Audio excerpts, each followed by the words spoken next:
Chairman. Honourable Damien O'Connor. Thank you, Mr Chairman, and I'd like to follow on in part one from the issue raised by my colleague, the Honourable Nanaia Mahuta, and that is that, thank you, that the settlement that we're trying to address, and it's not for me to relitigate in any way the quite complex issues that went on and were discussed through the settlement, but the settlement was based on addressing a grievance which was that the Crown had acquired land cheaply, and at the time, of course, assured that Ngāti Apa would benefit greatly from that, but of course they found themselves effectively in poverty and trapped.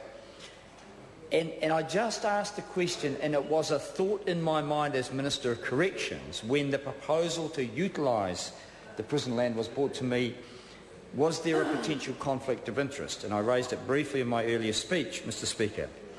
Because if the settlement is indeed to pass on to Ngāti Apa some prosperity, then what we have effectively done by transferring prison land is that the benefits that accrue from the rental from prisons will benefit Ngāti Apa, but the sad and tragic reality that 50% of the population inside that prison may very well be Ngāti Apa people as well.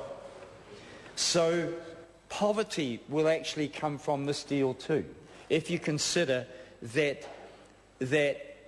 incarceration of Ngāti Apa people, of those who have committed crimes and gone through the justice system, if that is indeed the way that we pass on prosperity to Ngāti Apa, then we've got a conflict of interest.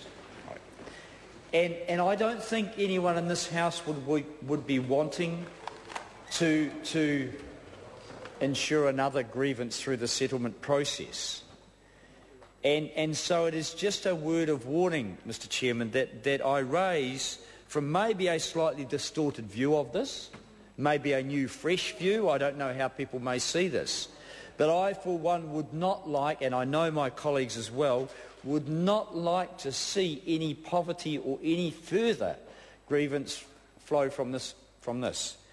As my colleague said, the danger, of course, with the current national government is that they are going to privatise some of the prisons. They are going to privatise some of the prisons. In fact, it's a tragic and in my view, unethical move by a government that has no moral standards, that if the next step was to take place and that prison was to be privatised, then in fact we would have really entrenched the potential for further grievance, poverty and loss for Ngāti Apa themselves. So I raise the questions, Mr Speaker. I don't have the solutions. I don't want to relitigate the settlement. And I trust that the elders of Ngāti Apa and those who have negotiated this will have realised this potential danger. Now, at that time, of course, Labour, at the time of negotiation, Labour was in government. And we believe firmly that incarceration and management of the entire justice system is the role of the taxpayer and of government. So transferring a big portion of that into the private sector as national, and the member over there for Timaru, Araki, wants to see, then in fact, Rangitata, sorry, yes. I'm sure the people of Timaru like Rangitata. I think they'd probably prefer Araki. But anyway, I don't want to relitigate that. One thing at a time. Can I just say that in opposition, we have a responsibility to raise the potential problems that might flow from legislation, no matter how well intended this may be.